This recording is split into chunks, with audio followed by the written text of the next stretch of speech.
प्यारे परीक्षार्थियों, बच्चों, ध्यान दीजिए। पिछले कड़ी में हमने आप लोगों को लोकोक्ति की परिभाषा, लोकोक्ति की विशेषता, लोकोक्ति कैसे उत्पत्ति हुई, इसके बारे में बताया। लोकोक्ति के बारे में अगली कड़ी में आज हम आपको लेकर उपस्थित हुए हैं कि कैसे उसका अर्थ हम पहचानते हैं, उसका प्रयोग कैसे करते हैं। कभी कभी बच्चे लोकोक्ति का अर्थ लिख करके अर्थ वाले शब्द का ही प्रयोग कर डालते हैं। ऐसा नहीं है, वो गलत होना चाहिए, गलत हो जाता है। होना ये चाहिए कि जो लोकोक्ति है उसका अर्थ आप लिखें, लेकिन वाक्य में प्रयोग वास्तविक लोकोक्ति का ही होना चाहिए। जैसे एक पंथ दो काज, तो इसका अर्थ हुआ एक ही प्रयास में दोहरा लाभ हो जाना। तो बहुत से बच्चे प्रयोग कर देते हैं, हम गए थे बनारस, वहाँ एक ही प्रयास में दो काम कर लिए। ऐसा नहीं है। होना ये चाहिए कि हम बनारस गए थे विश्वविद्यालय में प्रवेश लेने और गंगा स्नान भी हुआ। भाई, एक पंथ दो काज हमने कर लिया, ये प्रयोग होना चाहिए। ठीक है। अब ये हो गया प्रयोग का तरीका। हम कुछ ऐसी लोकोक्तियाँ हैं जो स्पष्ट हो जाती हैं प्रथम प्रयास में ही, प्रथम दृष्टया ही।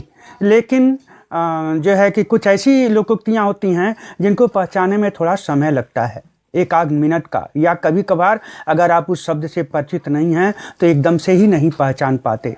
तो उसके लिए क्या करना है, जैसे एक लोकोक्ति है, ऊँट के मुँह में जीरा। क्या ऊँट जीरा खाएगा? लोग असमंजस में पड़ जाते हैं, ये क्यों कहा गया? नहीं, जीरा प्रतीक है अल्पांश का, अल्पान्न का, और ऊँट प्रतीक है बृहद भोजी का, बहुभोजी का। वह ज़्यादा खाना खाता है तो उसको जीरा दे करके क्या संतुष्ट किया जा सकता है? अर्थ ये होगा कि कम भोजन। जीरा नहीं, जीरा एक मसाला है जो ऊँट के लिए किसी काम का नहीं। तो फिर ऊँट के साथ जीरे का क्या संबंध? लोग असमंजस में पड़ जाते हैं ना। इसका अर्थ आप तत्काल निकालिए कि जीरा ऐसा मसाला है कि थोड़ा ही प्रयोग से सब्जी या कोई भी चीज़ टेस्टी हो जाती है। लेकिन जीरा के बराबर, जितना जीरा, एक चम्मच जीरा आप सब्जी में इस्तेमाल करते हैं, तो क्या उस एक जीरे के बराबर अगर उसको भोजन दिया जाए तो संतुष्ट हो पाएगा? नहीं। तो फिर अर्थ क्या हुआ कि अधिक आवश्यकता है वहाँ कम देना। अर्थात कोई बॉडी बिल्डर है, काफ़ी भोजन, बहुत भोजन लेता है, तो उसको 2 चपाती और दाल देने से क्या काम होगा? उसको भरपूर डाइट देनी चाहिए। तो फिर ऊँट के मुँह में जीरा। तो एक साथ 40 रसगुल्ले खाने वाले व्यक्ति को 2 रसगुल्ले से क्या लाभ होगा? ठीक है। तो ऐसी स्थिति में हमें यह पहचानना चाहिए कि अल्पांश, न कि जीरा मसाले की बात। ऐसे ही तमाम ऐसी लोकोक्तियाँ हैं, जैसे एक अनार 100 बीमार। तो क्या अनार 100 बीमार को दिया जाता है? नहीं। ये कहावत हो गई कि अनार क्या है? खून बढ़ाने वाले एक दिव्य फल है, जिसको से हीमोग्लोबिन बढ़ जाता है। लगता है किसी बीमार को एक अनार मिला होगा, तब तक उसकी महत्ता समझ में आई होगी कि यह जो है विधिवत खून बढ़ाता है। ऐसे में कई लोग कहे होंगे, करे हमको भी, गिनती 100 हो गई होगी। तो किसी बुजुर्ग की नज़र, अरे एक ही अनार और यहाँ तो 100 बीमार आ गए। तो अर्थ ये हुआ कि एक ही वस्तु के कई लोग उपभोगी बन जाएं। यहाँ अर्थ हुआ कि एक स्थान हेतु कई सैकड़ों प्रत्याशी आ जाए, या एक ही पद है उसके लिए कई हजार, अब तो खैर आजकल के युग में यही हो ही रहा है, एक ही पद के लिए 1000 लोग उपस्थित हो जाते हैं और आवेदन करते हैं, होता है किसी एक ही का। तो वहाँ ये उक्ति साक्षात बैठेगी कि एक अनार 100 बीमार। अब है कंगाली में आटा गीला। क्या कंगाल का आटा हमेशा गीला होता है? नहीं होता। यह है, इसका अर्थ निकालना चाहिए कि कंगाल आदमी दिन भर मांगा और आटा ले आया। आटा लेने के बाद जब उसे गूँथने बैठा, सानने बैठा, तो पानी ज़्यादा हो गया। अब वो बेचारा क्या कर सकता है? आटा और रहता तो थोड़ा आटा मिला कर उसको सूखा किया जा सकता है। तो उसके मुख से निकल गया होगा कि कंगाली, एक कंगाल आदमी, और दूसरे दिन भर मांगा, प्रयास किया, आटा गीला हो गया, अब चपाती कैसे बनेगी? अब इसका प्रयोग कहाँ हो सकता है कि अवसर भी, कंगाली यानी बीमार आदमी है और उसके घर 2 और बीमार आ गए, तो बेचारा अपनी दवा कराए कि अपने सगे संबंधी की दवा कराए? ऐसे में यही होगा कि कंगाल बेचारा आदमी था ही, रुपए पैसे से 2 उसके और खर्चदार आ गए। ठीक है। पिता की बीमारी का खर्चा आ पड़ा, कंगाली में आटा गीला। यहाँ ये कहावत साबित होगी। अब एक बहुत ही हास्यास्पद लोकोक्ति है, खोदा पहाड़ निकली चूहिया।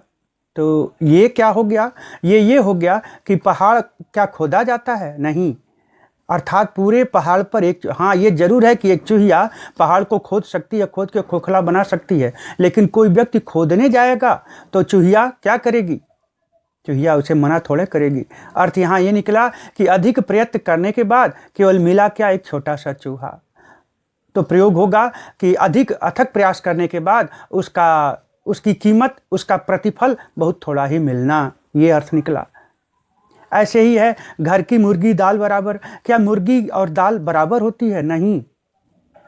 लेकिन अगर घर की है तो लोग उसमें तमाम मीन में एक निकालते हैं और ख़रीद के ले आते हैं, बनाते हैं तो वही बहुत टेस्टी लगता है। कहने का भाव यहाँ ये है।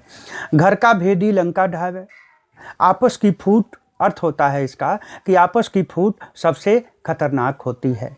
ऐसे में हमें ये अर्थ निकालना चाहिए कि घर का भेदी, अगर घर को किसी से किसी बात को, घर की किसी बात को किसी पर प्रकट नहीं करना चाहिए, लेकिन अगर करना भी है तो सोच समझ कर।